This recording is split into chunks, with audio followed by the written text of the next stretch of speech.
வீடியோவில் 2024 வருஷத்துக்கு உண்டான புத்தாண்டு ராசி பலனை தான் நம்ம பார்க்க போகிறோம். இந்த புத்தாண்டு அப்படிங்கிறது பார்த்தீங்கன்னா சோபக்கிருது வருடம் மார்கழி மாதம் 16ஆம் தேதி திங்கட்கிழமை அன்னைக்கு தேய்பிற பஞ்சமி திதியில கீழ்நோக்குடைய மக நட்சத்திரம் சிம்ம ராசி கன்னி லக்கணத்துல பிரீத்தி நாம யோகத்துல இந்த புத்தாண்டு அப்படிங்கிறது பிறக்குது. இந்த புத்தாண்டு பிறக்கும் போது பார்த்தீங்கன்னா இயற்கை பேரிடர்கள் அப்படிங்கிறது 2024 புத்தாண்டுல பெருசாக வரும். அதாவது மழை அப்படிங்கிறது பேஞ்சும் கெடுக்கும் காஞ்சும் கெடுக்கும். வெயில் நாளில் பார்த்தீங்கன்னா ஏகப்பட்ட சூடு அப்படிங்கிறது இருக்கும். மழை காலத்தில் ஏகப்பட்ட வெள்ளம் இயற்கை பேரிடர்கள் அப்படிங்கிறது வரும். உலக அளவில் முக்கியமான அரசியல் தலைவர்களுக்கெல்லாம் பெரிய பெரிய ஆபத்து அப்படிங்கிறதும் இருக்கு. இது எல்லாமே இந்த புத்தாண்டுல இருந்தாலும் மக்களை பெரிய அளவில் பாதிக்காத ஒரு புத்தாண்டாக தான் இருக்கும். ஏன்னா இப்போ கொரோனா பரவுது அப்படின்னு சொல்றாங்க. மறுபடியும் லாக்டவுனு அந்த மாதிரி இருக்கும்போதெல்லாம் நீங்கள் பயப்பட வேண்டியதில்லை. மக்களுக்கு பொருளாதார மேம்பாடு அப்படிங்கிறது நல்லாவே இருக்கும். காலசக்கரத்தோட லாபஸ்தானத்தில் கும்பராசியில் சனி பகவான் உட்கார்ந்துருக்காரு. காசு பணத்துக்கு பஞ்சம் இல்லாத ஒரு வருஷமா இருக்கும். வருட கிரகங்கள் அப்படின்னு பார்த்தீங்கன்னா குரு பகவான் மேச ராசியில பலமா இருக்காரு. சனி பகவான் கும்பராசிலையும் ராகு மீன ராசிலையும் கேது கன்னி ராசிலையும் இருக்காங்க. ஏப்ரல் மாசத்துல குரு பகவானோட பயிற்சி அப்படிங்கிறது இருக்கு. குரு பகவான் மேச ராசியிலிருந்து ரிஷபராசிக்கு போக போறாரு. இது எல்லாத்தையும் பொறுத்து ரொம்ப அற்புதமான ஒரு புத்தாண்டு பலன்களை உங்களுக்காக கணிச்சு கொடுக்குறோம். முழுசா பாருங்க. இந்த புத்தாண்டு உங்களுக்கு வெற்றிகரமா அமையிறது எப்படி அப்படிங்கிறத இந்த வீடியோல பார்க்கலாம். கும்பராசி நேயர்களே, உங்களுக்கு இந்த 2024 வருடம் புத்தாண்டு எப்படி இருக்கு அப்படின்னு பார்த்தோம்னா, வருடத்தோட தொடக்கத்திலேயே உங்களோட ராசியிலேயே உங்களோட ராசிநாதன் சனி பகவான் ஆட்சி பெற்று அமர்ந்திருக்காரு. இந்த வருடத்தோட தொடக்கத்திலேயே 7.5 சனியில மத்திய பகுதியான ஜென்ம சனியோட ஆதிக்கம் அப்படிங்கிறது தான் உங்களுக்கு இந்த வருஷம் முழுக்க இருக்க போகுது. சனி பகவான் இருக்கிற இடத்துலையே ரொம்ப கொடுமையான ஒரு இடம் அப்படின்னா ஜென்ம சனி தான். நிறைய ஜோதிடர்கள் சொல்லியிருப்பாங்க, சனி பகவான் ராசிக்கு அதிபதி அப்படிங்கிறதால உங்களுக்கு கெடுதல் செய்ய மாட்டார், நன்மைகள் தான் செய்வார் அப்படின்னு. அப்படிலாம் கிடையாது. சனி பகவான் நீதிக்காரகர். மற்றவர்களுக்கு ஒரு நியாயம் நமக்கு ஒரு நியாயம் அப்படிங்கிறதெல்லாம் கிடையாது. எல்லாருக்குமே ஒரே நியாயம் அப்படிங்கிறது தான். அதனால இந்த 2024 புத்தாண்டை பொறுத்த வரைக்கும் உங்களுக்கு சனி பகவானால சோதனை அப்படிங்கிறது இருக்க தான் செய்யும். அதில் எந்த விதமான மாற்று கருத்தும் கிடையாது. உங்களை பயமுறுத்தணும், அச்சப்படுத்தணும், ஒரு கலங்க வைக்கணும் அப்படிங்கிறதுக்காக இதை நாம் சொல்ல கிடையாது. ஏன்னா சனி பகவான் ஜென்மசனியாக இருக்கும்போது என்ன மாதிரியான பாதிப்புகள் வரும் அப்படிங்கிறத நம்ம முன்கூட்டியே சொல்லிட்டோம்னா அதுக்கு நீங்கள் உங்களை தயார்படுத்திக்கலாம். இந்த ஜென்மசனி காலகட்டத்தில் சனி பகவான் முதல்ல எதில் கை வைப்பார் அப்படின்னா உங்களோட உடல் ஆரோக்கியத்தில் கை வைப்பார்.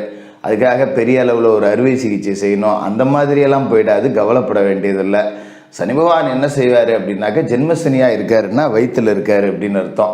அப்போ வயிறு தொடர்பான உபாதைகள், குடல் தொடர்பான உபாதைகள், அதாவது உணவு குழாய் தொடர்பான உபாதைகள் இது மாதிரி வரும். ஒரு தொண்டையில் புண் வந்துருச்சு, வயிற்றில் புண் வந்துருச்சு, நினச்சதை சாப்பிட முடியல, சாப்பிட்டது செரிக்கலை, ஒரு ஹாஸ்பிட்டலுக்கு போனோம்னா இதை சாப்பிடாதீங்க அதை சாப்பிடாதீங்கன்னு சொல்லுவாங்க. இந்த மாதிரி பிரச்சனை அப்படிங்கிறத கொடுப்பாரு. அதனால் கூடுமான வரைக்கும் நம்ம உணவு விஷயத்தில் கவனம் செலுத்தக்கூடிய ஒரு வருஷமாக இருக்குது. அதனால் எண்ணெய், காரம், கொழுப்பு, மசாலா, மாமிச உணவுகள் இதையெல்லாம் கொஞ்சம் அளவோடு வச்சுக்கிறது நல்லது.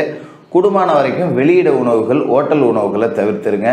ஒரு வெளிநாட்டில் இருக்கிறேன், வெளியூரில் இருக்கேன், குடும்பத்தை பிரிஞ்சிருக்கேன், நான் ஹோட்டலில் தான் சாப்பிடுவேன் அந்த மாதிரி இருக்கிறவங்க கூட கொஞ்சம் உணவு தயார் செய்கிறதுக்காக கொஞ்சம் நேரத்தை ஒதுக்கிக்கிட்டு நம்மளே சமைச்சு சாப்பிட்டுக்கிறது அப்படிங்கிறது நல்லது. இந்த துரித உணவுகள் அப்படிங்கிறதெல்லாம் கொஞ்சம் அவாய்ட் பண்ணிக்கோங்க. ஏன்னா அல்சர், தொண்டை புண், வயிற்றுப்புண் இந்த மாதிரி உபாதைகள் வரும். சாப்பிட்ட சாப்பாடு செரிக்காது. ஒரு திருமணத்துக்கு போனோம்னா பந்தியில் விதவிதமான விருந்துகள் இருக்கும், நம்மளால் அதை சாப்பிட முடியாது. சரிப்போ கொஞ்சோண்டு ஃபார்மாலிட்டிக்கு உட்காந்து ஒரு ரசத்தில் சாப்பிட்டு எழுந்திரிச்சிரும், ஒரு மோரில் சாப்பிட்டு எழுந்திரிச்சிரும் அப்படிங்கிற மாதிரி தான் இருக்கும். அதனால் உடம்பை பார்த்துங்க. மற்றபடி காசு பணம் அப்படிங்கிறது உங்களுக்கு வருமானத்துக்கு பஞ்சம் இருக்காது, அதில் எந்த குற்றம் குறையும் கிடையாது. அதே நேரத்தில் அடுத்தவங்களை நம்பி முதலீடு போடாதீங்க, அடுத்தவங்களை நம்பி கடன் வாங்காதீங்க. நாளைக்கு ஒரு தொகை வரும் அப்படின்னு மனசில் வச்சுக்கிட்டு அதை வச்சு சரி பண்ணிடலாம் அப்படின்னு சொல்லிட்டு இன்றைக்கே கடன் வாங்காதீங்க. சிக்கனமாக செலவு பண்ணிட்டோம் அப்படின்னா அதுக்கு உண்டான வருமானம் கிடைக்கும். இல்லை நான் அப்படி தான் ஆடம்பரமாக செலவு பண்ணுவேன் அப்படின்னா இந்த காலகட்டத்தில் கடன் கொஞ்சம் அதிகமாகும். அதனால் கூடுமான வரைக்கும் பையில் 10 ரூபா இருக்கா, ஒரு 8 ரூபா செலவு பண்ணி 2 ரூபா மிச்சம் வச்சுருக்க பாருங்க. அந்த 2 ரூபாய்க்கும் செலவு வந்ததுன்னா திரும்ப செலவு பண்ணிடுங்க, தப்பு கிடையாது. வரவுக்கு தக்கன செலவு அப்படிங்கிறத பண்ணிக்கிட்டால் பாதிப்பு அப்படிங்கிறது குறையும். சரி, இப்போ வருமானம் உங்களுக்கு வருமா அப்படின்னு பார்த்தீங்கன்னா நிச்சயமாக வரும். அதில் எந்த மாற்றமும் கிடையாது. ஏன்னா உங்களோட ராசிக்கு தனஸ்தானத்தில் ராகு பகவான் இருக்கார். அதை நீங்கள் மறந்துட வேண்டியதில்லை. ராசிக்கு 2வது வீட்டில் ராகு இருந்துக்கிட்டு காசு பணம் அப்படிங்கிறத கொடுத்துக்கிட்டு தான் இருப்பார். ஆனால் ராகு ஒரு விஷப்பாம்பு, ஒரு குருட்டுத்தனமான வருமானம், குறுக்கு வழியில் வருமானம், இதையெல்லாம் ராகு கொடுப்பாரு. அந்த மாதிரியான விஷயங்களில் கொஞ்சம் கவனமாக இருக்கணும். 2ல் ராகு இருந்தார் அப்படின்னா சட்டத்துக்கு புறம்பான வகையில் பணம் வரக்கூடிய வாய்ப்பு, இல்லைனா கீழே கிடந்து பணம் கிடைக்கிறது, லாட்ரியில் பணம் விழுவுறது, இந்த மாதிரிலாம் கிடைக்கும். இந்த லாட்ரியில் பணம் விழுவுறதெல்லாம் சகஜம், எடுத்துக்கலாம், தப்பு கிடையாது. அது ஒரு ராகு கொடுக்கக்கூடிய அதிர்ஷ்டம்.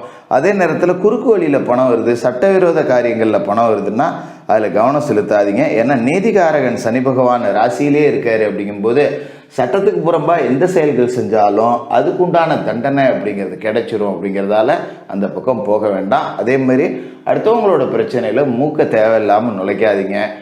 அடுத்தவங்க வீட்டில், பக்கத்து வீட்டில் சண்டை இருந்தால் கூட வேடிக்கை பார்க்குறேன் இல்லை விலைக்கு விட்றேன்னு போனால் தேவையில்லாத காரணம் நம்ம மேலேயே பழி விழுந்துடும். அதையும் பார்த்துக்கணும். அதுமாரி உறவுகள் சார்ந்த விஷயங்களில் ஏதாவது உதவி செய்யணும் அப்படின்னா போகாதீங்க, தப்பு கிடையாது. என்ன ஜோசியரை உதவிலாம் செய்யாதீங்க அப்படிங்கிறீங்க. ஆமாம், நம்ம உதவி செய்ய போய் நமக்கு கெட்ட பேர் ஏற்படும் இந்த காலகட்டத்தில்.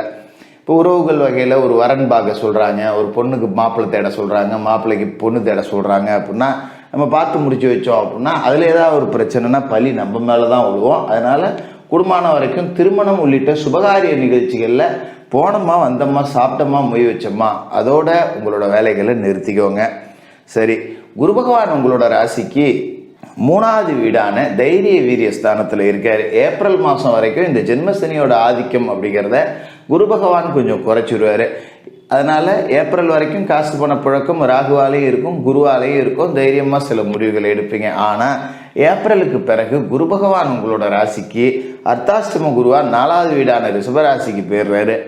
ரிஷபராசி குரு பகவானுக்கு பகை வீடு. குரு பகவான் உங்களோட ராசிநாதன் சனி பகவானுக்கும் பகை கிரகம். அப்படிங்கிறதால அர்த்தாஷ்டம குருவாக இருக்கும்போது நமக்கு சில சட்ட பிரச்சனைகள் அப்படிங்கிறத கொடுப்பாரு. தேவையில்லாத வம்பு வழக்கெல்லாம் நம்மளை தேடிட்டு வரக்கூடிய வாய்ப்பு இருக்குது. அதனால் பெரும்பாலும் சர்ச்சைகளுக்குள்ளே எதுலையுமே சிக்காதீங்க. ஒரு அரசியல் கட்சியில் இருக்குன்னா சமூக வலைதளத்தில் எழுதும்போது கவனமாக இருங்க.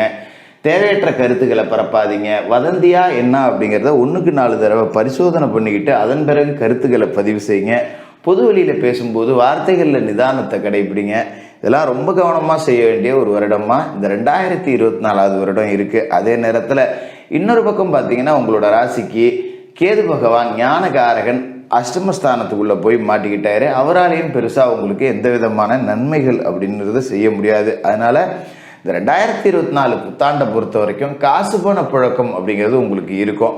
இந்த ராகுவோட ஸ்தானத்தால் ஜாக்பாட் யோகம் கூட இருக்குது. சாதாரணமாக இந்த சூதாட்டங்கள், இந்த இப்போல்லாம் நிறையா நடக்குது பார்த்தீங்களா, இந்த லாட்ரி சீட்டு, இந்த மாதிரி இனங்கள்ல இருந்தெல்லாம் பணம் வரக்கூடிய வாய்ப்பு இருக்குது. அதை பயன்படுத்திக்கலாம். ஆனால் சட்டத்துக்கு புறம்பான வழியில் தேவையில்லாத எந்த காரியத்திலையும் இறங்கிடாதீங்க. மற்றபடி குடும்ப உறுப்பினர்கள் எல்லாருமே உங்களுக்கு இந்த நேரத்தில் ஆதரவாக இருப்பாங்க. அப்படிங்கிறதால ஓரளவுக்கு என்ன பிரச்சனை வெளியில் நடந்தாலும் வீட்டுக்கு வந்தால் சந்தோஷமாக இருக்கேன் அப்படிங்கிற மாதிரி இருக்கும்.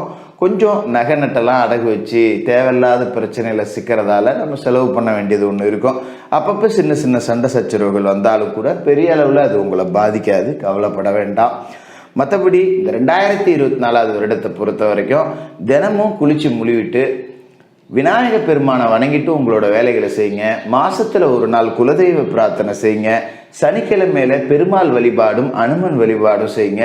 சனிக்கிழமையில சனி பகவானுக்கு எல் தீபமோ, வியாழக்கிழமையில குரு பகவானுக்கு நெய் தீபமோ, செவ்வாய்க்கிழமையில ராகுகால நேரத்துல துர்க்கை அம்மனுக்கு எலுமிச்சை தீபமும் ஏற்றி வணங்கிட்டு வாங்க.